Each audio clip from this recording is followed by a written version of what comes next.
పోలవరాన్ని జగన్ గోదావరిలో ముంచారని సీఎం చంద్రబాబు ఆరోపించారు. విభజన వల్ల రాష్ట్రానికి జరిగిన నష్టం కంటే జగన్ చేసిన నష్టమే ఎక్కువన్నారు. పోలవరం ప్రాజెక్టుపై సీఎం చంద్రబాబు శ్వేతపత్రం విడుదల చేశారు. 5 ఏళ్లలో పోలవరం ప్రాజెక్టు నిర్మాణ పనులకు సంబంధించిన పురోగతిని ప్రజలకు వివరించారు. రాష్ట్రానికి జీవనాడి అయిన పోలవరం ప్రాజెక్టు పరిస్థితి చూసి తన కళ్ల వెంట నీళ్లొచ్చాయన్నారు. పోలవరం గురించి వాస్తవ పరిస్థితులను ప్రజలకు తెలిపేందుకే శ్వేతపత్రం విడుదల చేస్తున్నామని చెప్పారు సీఎం చంద్రబాబు. 7 శ్వేతపత్రాలు విడుదల చేస్తున్నామని చెప్పారు. సాగునీటి ప్రాజెక్టులపై 2వ శ్వేతపత్రం రిలీజ్ చేయనున్నట్టు తెలిపారు. రాష్ట్ర అభివృద్ధికి జీవనాడి పోలవరం అన్న చంద్రబాబు నదుల అనుసంధానానికి గుండె లాంటిదని వ్యాఖ్యానించారు. ఇలాంటి పోలవరానికి జగన్ ఒక శాపంలా మారాడని మండిపడ్డారు. ఈ ప్రాజెక్టు విషయంలో క్షమించరాని నేరం చేశారని ఆరోపించారు. పోలవరం ధ్వంసం జాతికి జరిగిన విద్రోహమన్నారు సీఎం చంద్రబాబు. 2014-19 మధ్య పోలవరానికి 11,762 కోట్లు ఖర్చు చేశామని తెలిపారు. వైసీపీ ప్రభుత్వం కేవలం 4,167 కోట్లు మాత్రమే ఖర్చు చేసిందన్నారు. జగన్ మూర్ఖత్వం వల్లే డయాఫ్రమ్ వాల్ దెబ్బతిందని ఆరోపించారు. జగన్ ప్రమాణం చేస్తూనే పోలవరం పనులు ఆపేశారన్నారు చంద్రబాబు. ప్రత్యామ్నాయం లేకుండా కాంట్రాక్టర్లను జగన్ తొలగించారని ఆరోపించారు. సమర్థులైన అధికారులను బదిలీ చేశారని చెప్పారు. కాంట్రాక్టర్లను మార్చొద్దని పీపీఏ హెచ్చరించిందని అయినా పట్టించుకోలేదన్నారు. వైఎస్ఆర్ కాంట్రాక్టర్ను మార్చడంతోనే హెడ్ వర్క్స్ నిలిచిపోయాయని, ఆయన చేసిన తప్పే జగన్ కూడా చేశారని తెలిపారు. పీపీఏ హెచ్చరికలను జగన్ పెడచెవిని పెట్టారని ఆరోపించారు. కొత్త డయాఫ్రమ్ వాల్ నిర్మాణానికి 990 కోట్లు ఖర్చవుతోందన్నారు చంద్రబాబు. మరోవైపు నిర్మాణానికి కనీసం 2 సీజన్లు అవసరమని, కాఫర్ డ్యామ్ సీపేజ్ వల్ల ఏ పనులు చేసే పరిస్థితి లేదన్నారు. టీడీపీ హయాంలో పోలవరం 72% పూర్తయితే వైసీపీ హయాంలో కేవలం 3.84% పనులే జరిగాయని చంద్రబాబు తెలిపారు. పోలవరానికి కేంద్రం ఇచ్చిన నిధుల్లో 3,385 కోట్లు మళ్లించారని చెప్పారు.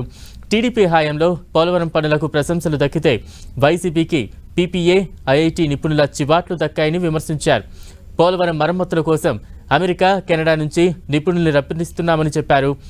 ఏజెన్సీని మార్చకపోతే 2020 నాటికే ప్రాజెక్టు పూర్తయ్యేదని, జగన్ సర్కార్ నిర్లక్ష్యంతో 4,900 కోట్ల నష్టం జరిగిందన్న సీఎం ఖర్చు 38% పెరిగిందని తెలిపారు.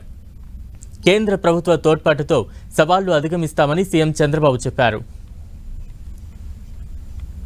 ప్రజలు గెలిచారు, గెలవడానికి దోహదం చేశారు, ఒక హిస్టారికల్ తీర్పు ఇచ్చారు.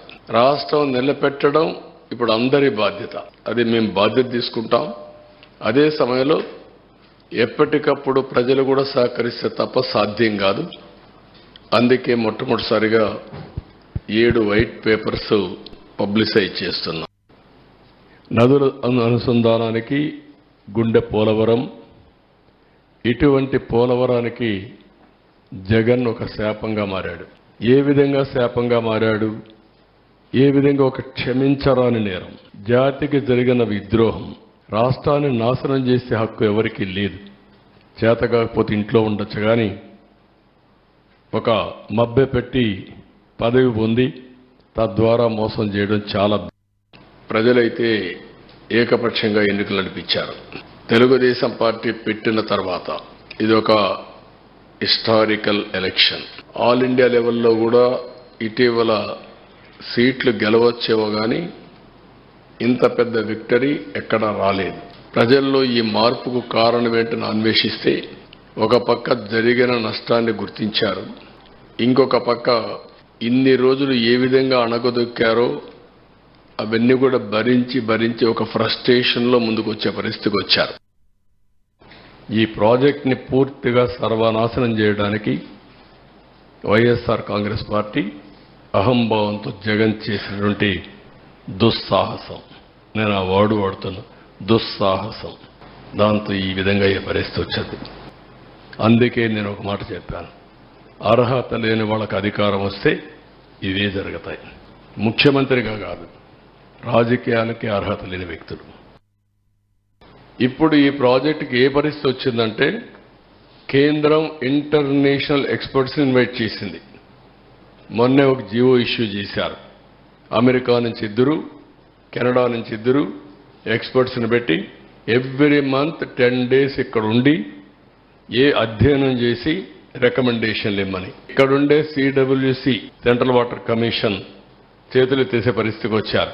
కాబట్టి ఇంటర్నేషనల్ ఎక్స్పర్ట్స్ను కూడా పెట్టి వీళ్ళు వాళ్ళు కూర్చొని ఎందుకంటే బిగ్ ఇష్యూ సేఫ్టీ ఇష్యూ. అలాంటి సేఫ్టీ ఇష్యూస్ కాంప్రమైజ్ అయితే ఇబ్బంది వస్తున్న ఉద్దేశంతో వీళ్ళందరినీ పిలిచారు.